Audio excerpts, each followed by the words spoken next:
कैसे हो मेरे होटल वाले दोस्तों। मैं हूं आपका वो शेफ धीरज। आज हम लोग बात करने वाले हैं C1D वीज़ा के बारे में। और हम लोग बात करेंगे जब आप C1D वीज़ा के लिए एम्बेसीज में इंटरव्यू के लिए जाते हैं तो आपसे किस प्रकार के क्वेश्चंस पूछे जाते हैं। जिन्होंने भी मेरा शिप जॉब का जो इंटरव्यू बुकलेट लिया है उसमें ये मैं क्वेश्चंस अपडेट कर दूंगा, आप वहाँ से डायरेक्ट एक्सेस कर सकते हैं। बाकी जो भी लोग मेरे शिप जॉब की जो बुकलेट को लेना चाहते हैं मुझे व्हाट्सएप पे कांटेक्ट कर सकते हैं। और जैसे ही मेरे इस वीडियो पे 150 लाइक हो जाएंगे तो सिर्फ मैं ये क्वेश्चंस आपके अपने इंस्टाग्राम के पेज पे डाल दूंगा, आप वहाँ से भी इनको देख सकते हैं। चलिए शुरुआत करते हैं। C1D वीज़ा होता क्या है। C1D वीज़ा बेसिकली उन शिप क्रू के लिए होता है जो कि यूएस में अपने अपने शिप को ज्वाइन करने के लिए जाना चाहते हैं। ये किसी भी प्रकार से आपको वहाँ पे लैंड में होटल या रेस्टोरेंट में काम करने की इजाज़त नहीं देता है। आप जब भी C1D वीज़ा के लिए जाते हैं तो आपका जो एजेंट होता है आपको पूरी हेल्प करता है। आपको ध्यान यहाँ पे क्या रखना है, आपको 15 से 20 मिनट पहले वहाँ पे पहुँच जाना है। आप हमेशा ग्रूम्ड होके जाइए, अच्छे अच्छे कपड़े, आप चाहे तो वाइट शर्ट और ब्लैक पैंट और आपके ब्लैक शूज़ पहन सकते हैं। ग्रूमिंग अच्छी होनी चाहिए। बाकी आप लोग वहाँ पे मोबाइल ले जा सकते हैं पर आपका जो मोबाइल है वो गेट पे ही रख लिया जाता है।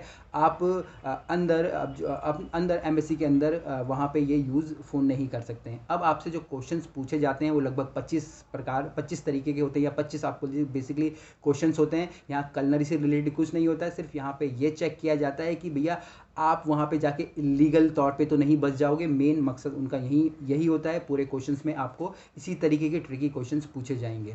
लगभग 25 क्वेश्चंस हैं, मैं लगभग आज 10 ले रहा हूँ। नेक्स्ट वीडियो में जैसे ही मेरे 150 इस पर लाइक्स आ जाते हैं और आप लोग कोशिश करो इससे जल्दी से जल्दी 150 लाइक्स आएँ, आप लोगों के साथ शेयर करो तो मैं दूसरा इसका जो पार्ट भी लेके आ जाऊँगा। तो चलिए सबसे पहला क्वेश्चन पूछा जाता है कि why do you come here today. आप आज यहाँ क्यों आए हैं। उनको पता है आप वीज़ा के लिए आए तभी आपसे वो यही क्वेश्चन पूछेंगे। तो आपको बोला sir I came here today for my C1D visa interview. तो आपको बोलना है कि मैं आज यहाँ पे C1D वीज़ा इंटरव्यू के लिए आया हूँ। दूसरा आपसे पूछा जाएगा what is C1D visa. C1D visa क्या होता है। तो आपको बोलना है सर ये नॉन नॉन इमिग्रेंट वीज़ा होता है जो कि एक क्रू को दिया जाता है किसी भी शिप को ज्वाइन करने के लिए। और इस वीज़ा को लेकर हम लोग लैंड पे काम नहीं कर सकते, ये सिर्फ अलाउ करता है हमको शिप ज्वाइनिंग में हेल्प के लिए। तीसरा आपसे क्वेश्चन पूछा जाता है what if you offered a job on a land with a higher salary. अगर आपको लैंड पे यूएस में अमेरिका में कहीं पे भी अगर कोई जॉब मिलेगी जहाँ पे वो आपको ज़्यादा सैलरी देंगे तो आप क्या करोगे बोले। तो आपको सिंपली आंसर करना है sir I will refuse that offer because C1D visa only for me for a non C1D visa non immigrant visa which allows a crew to join a ship. It's not allow us to work on a land. If I do anything against that visa, maybe I will caught by a policeman and they will send me to a prison. तो आपको बोलना है कि sir अगर मैं कुछ ऐसा करूँगा तो मेरे साथ गलत होगा, हो सकता है कि पुलिस मुझे पकड़ ले और मुझे जेल में डाल दे। तो आपको उनको बता देना है कि भैया मैं तो डरा पड़ा हूँ, मैं ऐसे काम नहीं करूँगा गलती से भी। उसके बाद आपसे पूछा जाता है विच कंपनी और क्रूज़ यू आर ज्वाइनिंग। आपसे पूछा जाएगा कि आप किस कंपनी और किस क्रूज़ लाइन को ज्वाइन करना चाहते हैं। तो आप बोल सकते हैं कार्निवल, जो भी आप कंपनी हो आपको उनका नाम ले देना है। जिसके बाद जो नेक्स्ट क्वेश्चन पूछा जा सकता है वो है what is job you have been selected और अ पोजीशन। आप किस जॉब के लिए सेलेक्ट हुए हो, किस पोजीशन के लिए सेलेक्ट हुए हो। तो आप बता सकते हैं सर मैं as a cook, trainee cook, commis cook, CDP के तौर पे ज्वाइन हुआ हूँ। Which ship you are joining. आपके इसके बाद आपसे शिप का नाम पूछा जा सकता है कि आप किस शिप का ज्वाइन कर रहे हो, क्योंकि हर शिप का अलग अलग नाम होता है तो आप सिंपली उनको शिप का नाम बता सकते हैं। उसके बाद नेक्स्ट क्वेश्चन पूछा जा सकता है कि which port are you are joining. आप किस पोर्ट पे ज्वाइन कर रहे हो। क्या कि जिस प्रकार से हमारे बसेस के अलग अलग स्टैंड होते हैं, अलग अलग एयरपोर्ट्स होते हैं, उसी प्रकार से पोर्ट्स के भी अलग अलग नाम होते हैं। तो आपको जो भी पोर्ट का नाम है वो बता देना है, क्योंकि ये सारी इन्फॉर्मेशन आपको पहले ही एजेंट के द्वारा दे दी जाती है कि किस पोर्ट पे ज्वाइन करना है, कहाँ ज्वाइन करना है, ये सारी चीज़ें। उसके बाद जो नेक्स्ट क्वेश्चन आपसे पूछा जा सकता है what date you are joining. आप किस दिन ज्वाइन कर रहे हो। तो ज्वाइनिंग डेट आपको मालूम होती है तो आप अपनी जो ज्वाइनिंग डेट है बता सकते हो, जो भी आपकी डेट आपको दी गई हो।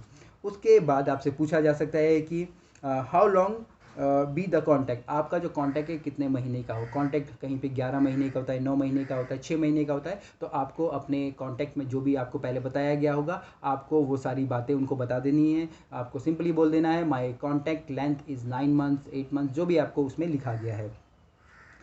इसके बाद पूछा जा सकता है next question, how long you are going to stay in a hotel, आप कितने दिनों तक या कब तक होटल में रहेंगे। यहाँ पे होटल से रहने का मतलब है कि जब आप यहाँ से प्लेन पकड़ेंगे, उसके बाद जब आप यूएस में उतरेंगे और आपको होटल के में कितने दिन रहना पड़ेगा। ये नहीं होता कि आप सीधा यहाँ से इंडिया से प्लेन में गए और सीधा आपको शिप में डाल दिया। कुछ समय तक आपको होटल्स में भी रहने की सुविधा दी जाती है, क्योंकि वो सिंक होना होता है कि शिप कब लैंड पे आए, कब पोर्ट पे आएगा और आपको यहाँ से उनके पास ट्रांसफ़र कर दिया जाएगा। तो ये सारी इन्फॉर्मेशन आपको उनको देनी होगी और ये सारी इन्फॉर्मेशन आपको पहले ही एजेंट के द्वारा दे दी जाती है। उसके बाद आपसे पूछा जा सकता है when you have been selected, आप कब सेलेक्ट हुए थे। आपको तो अपने जो जब आपको लेटर आया था सिलेक्शन का, तो आप उस दिन की डेट बता सकते हैं कि सर मैं इतनी तारीख को सिलेक्ट हुआ था, और सन का नाम भी बताना है आपको। उसके बाद आपसे पूछा जा सकता है when you have been interviewed, आपका इंटरव्यू कब हुआ था। तो आपको बताना है कि भाई इतनी तारीख को मेरा इंटरव्यू हुआ था। तो आपको इस तरीके से क्वेश्चंस के आंसर देने हैं। लगभग मैंने आज 10 क्वेश्चंस यहाँ पे ले लिए हैं, और सिंपली यहाँ पे सिर्फ यही रिफ्लेक्ट हो रहा है कि भैया आपको यही कोशिश करनी है, उनको बताना है कि मैं बिल्कुल एक शरीफ इंसान हूँ, मैं वहाँ पे जाके यूएस में जाके किसी भी तरीके से इलीगल नहीं रहने वाला हूँ। सिंपली उनका यही सोचना होता है। आपसे पूछा जा सकता है कि भैया आप वहाँ जाके, आप जैसे कि पूछा कि आपको हायर सैलरी मिलेगी तो क्या आप वहाँ पे कूद जाओगे या वहाँ पे जंप कर दोगे, तो आपको मना करना है, क्योंकि सिर्फ वो यही चेक करना चाहते हैं, यही चाहते हैं कि उनके देश में कोई भी इलीगल ना रहे। उम्मीद करता हूँ आपको मेरी ये वीडियो अच्छी लगी होगी, और आप सेकंड पार्ट के लिए भी जल्दी से जल्दी इस वीडियो को 150 लाइक्स करवाएंगे, और फिर हम नई वीडियो जल्दी ही आपके सामने लेके आएंगे। आपके पास कुछ भी हो, क्वेश्चंस हो, कमेंट्स हो, मुझे नीचे लिख सकते हैं या फिर मुझे व्हाट्सएप पे कांटेक्ट कर सकते हैं। फिर मिलेंगे एक नई वीडियो में, तब तक के लिए जय हिंद।